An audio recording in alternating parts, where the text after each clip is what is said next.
पे अगर आप नहीं जाते हैं तो आपको बहुत बड़ा दिक्कत हो सकता है।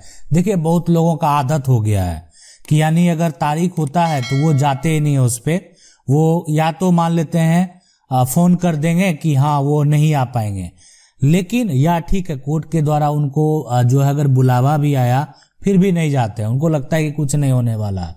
लेकिन अगर कोर्ट के तारीख पे अगर आप नहीं जाएंगे तो आपके साथ बहुत कुछ हो सकता है और यह समझना आपके लिए बेहद जरूरी है।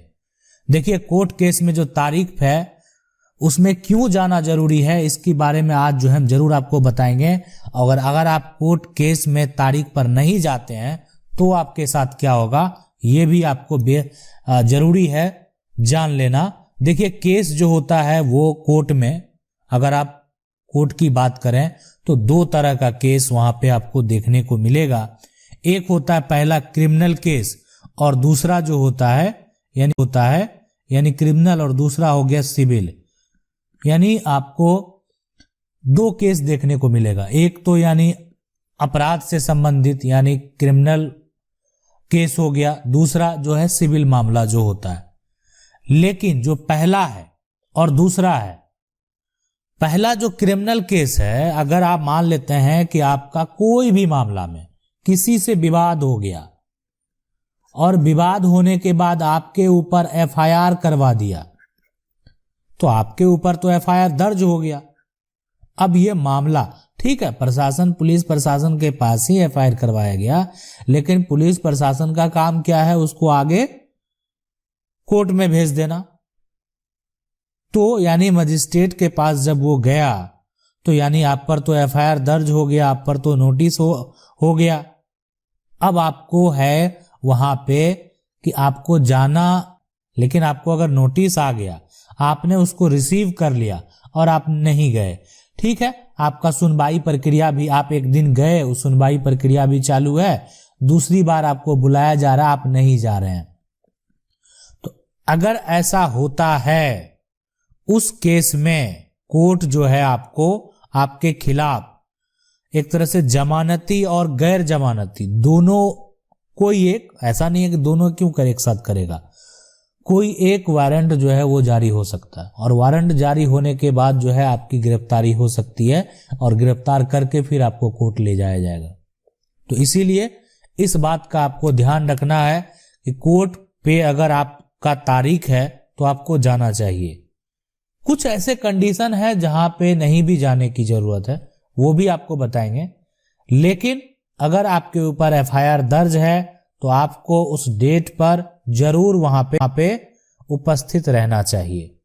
अब जो व्यक्ति एफआईआर दर्ज करवाया है उसको जाने की जरूरत नहीं है, इसलिए कि जो व्यक्ति खुद दर्ज ही करवाया है उसको जो है जब एक तरह से बुलाया जाएगा गवाही के लिए तो उस समय जो है वो जाएगा। लेकिन फिर भी उसको भी केस का अपना जो देखभाल के लिए क्या उसका केस में पोजीशन हो रहा है, क्या प्रक्रिया चल रहा है, क्या सुनवाई हुआ, जिस व्यक्ति के ऊपर वो एफआईआर दर्ज किया है उस पर क्या कार्रवाई किया जा रहा है, तो बहुत तरह की चीज है। गतिविधि पे नजर रखना भी बेहद जरूरी है। तो गतिविधि पे नजर रखने के लिए तो आपको जाना चाहिए। अगर आप नहीं जाएंगे तो आप सही तरीके से उस पर नजर नहीं रख पाएंगे और सही तरीके से पूरा प्रॉपर तरीके से आप एक्शन नहीं ले पाएंगे, ठीक है। इसलिए कि आपके वर्क तो ठीक है लॉयर के द्वारा किया जा रहा है, वकीलों के द्वारा किया जा रहा है, लेकिन फिर भी आपको गतिविधि पे नजर रखना बेहद जरूरी होता है, ठीक है। अब यहाँ पे है कि कोई व्यक्ति अगर मान लेते हैं जेल में है, अब यहाँ नहीं वो जेल में है, जेल में, अब जेल का मामला अलग। देखिए किसी विवाद में अगर वो जेल में है चला गया है तो अपराध अगर कोई बड़ा संगीन अपराध होगा उसी में वो जेल गया है। अब जेल में डिपेंड करता है कि जब उसका तारीख हो रहा है तो उसके जो भी एक वकील हैं वहां पे वो होंगे और जब जरूरत पड़ेगा है ना तो फिर वो जेल के जो जेलर है उसको सूचना दिया जाएगा और फिर उसकी तारीख पे उसको वहां पे कोई जरूरी नहीं है कि हर तारीख पे जो है उसको वहां पे ले जाया जाए, वो अपना जेलर का जिम्मेवारी है, अगर जरूरत पड़ेगा तो उसको कोर्ट में वहां पे हाजिर किया जाएगा, ठीक है, कि जो जेल में है। लेकिन अब जो जेल में नहीं है वो बेल पे है, ठीक है। देखिए बेल कोई भी कोर्ट में जो दिया जाता है तो इसी आधार पे दिया जाता है वहां पे कि उस तारीख पे वो व्यक्ति जो है वो अपना हाजिरी देते रहे। मतलब अगर आपको बेल दे दिया गया, अब आपकी जिम्मेदारी बनती है कि आप हर तारीख पे कोर्ट में जाएं। अगर आप हर तारीख पे कोर्ट में नहीं जाएंगे, उसको इग्नोर करेंगे, तो आपका जो जमानत है ना उसको रद्द किया जा सकता है, आपका जो बेल है उसको कैंसिल किया जा सकता है। अब सवाल लेकिन आपको ये भी मन में आता होगा कि ऐसी परिस्थिति हो गई जिसके कारण मान लेते हैं आप नहीं जा पाए, कुछ ऐसा दिक्कत तो हो सकता है किसी को, मान लेते हैं बहुत बीमार कोई आदमी है ना, तो ये बीमार है तो ये किसी के द्वारा आप वहां पे सूचना दे सकते हैं अपने वकील को, है ना, कि कोई एक तारीख अगर ऐसा होता है तो कोई बड़ी बात नहीं है, वहां पे ऐसा जो है प्रावधान है। ऐसा नहीं है कि हमारे कानून में ऐसा प्रावधान नहीं है कि किसी को बेल मिला, अगर वो एक दिन नहीं आ पाया तो उसका जो है जमानत ही कैंसिल कर दिया जाए, तो ऐसा बिल्कुल नहीं है। आपका जो समस्या है आप अपने वकील को बताएंगे और वकील के द्वारा जो है एक तरह से आप ये बात कोर्ट में बताया जाएगा। आपका तारीख का जब सुनवाई किया जाएगा उस समय वकील के द्वारा बताया जाएगा, लेकिन आप वकील को जानकारी तो देंगे, इसलिए तभी वो बात वो कोर्ट में रखने के लिए सक्षम होंगे।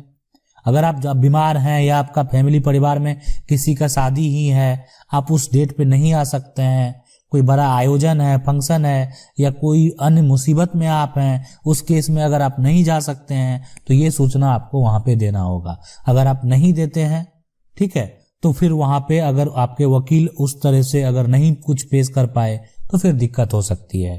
तो ये बात आपको जानना बेहद जरूरी है और ध्यान रखने की भी जरूरत है। अब सवाल यहाँ पे ये उठता है कि ये तो हो गया क्रिमिनल केस में, लेकिन अगर मामला सिविल का हो, देखिए सिविल यानी जो विवाद होता है वो उसमें सबसे बड़ा यही प्रावधान है कि कोई भी पार्टी बना गया, मान लेते हैं कि एक तरह से दो पार्टी है, ठीक है, और एक साइड से जो है टोटल मान लेते हैं 4 पार्टी है, ये सिविल में मामला। अब सिविल में पारिवारिक विवाद हो या संपत्ति का कोई विवाद हो, उससे संबंधित जो भी मामला होता है या अन्य कुछ विवाद का भी मामला जो है वो सिविल न्यायालय में जो है आप देखा जाता है। तो देखिए सिविल न्यायालय में जो भी है उसमें क्या होता है कि 4 लोगों को अगर यहाँ पे नोटिस गया है तो कोई अगर एक भी आगे चल के मान लेते हैं स्टार्टिंग में तो सभी लोगों का उपस्थिति जो है वो अनिवार्य है, लेकिन आगे चल के अगर किसी एक व्यक्ति के द्वारा भी अगर वहां पे चला गया तो किसी प्रकार का दिक्कत नहीं होगा। मतलब वहां पे उतना ज्यादा दिक्कत नहीं होता जितना क्रिमिनल केस में होता है। तो ये सिविल केस में थोड़ा फायदा है, लेकिन देखिए केस का ध्यान रखना ये आपकी जिम्मेदारी बनती है।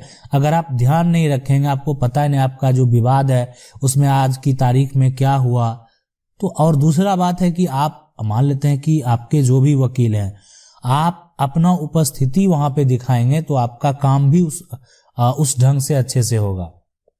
जब आप अपनी लापरवाही वहां पे दिखाएंगे तो आपका काम भी उतना अच्छे ढंग से नहीं होगा। तो ये भी देखना है कि आपके जो वकील हैं आप उस डेट पे क्या कर रहे हैं, क्या हुआ, क्या कार्रवाई किया गया, आज सुनवाई में क्या हुआ, आपका फाइल जब जो है सामने प्रस्तुत किया गया तो क्या हुआ। तो बहुत तरह की चीजें हैं। जब अगर मान लेते हैं आपने केस फाइल किया है या आपके ऊपर कोई केस फाइल किया है और आप उसके अगेंस्ट लड़ रहे हैं तो दोनों केस में आपको अपना उपस्थिति दर्ज कराना चाहिए।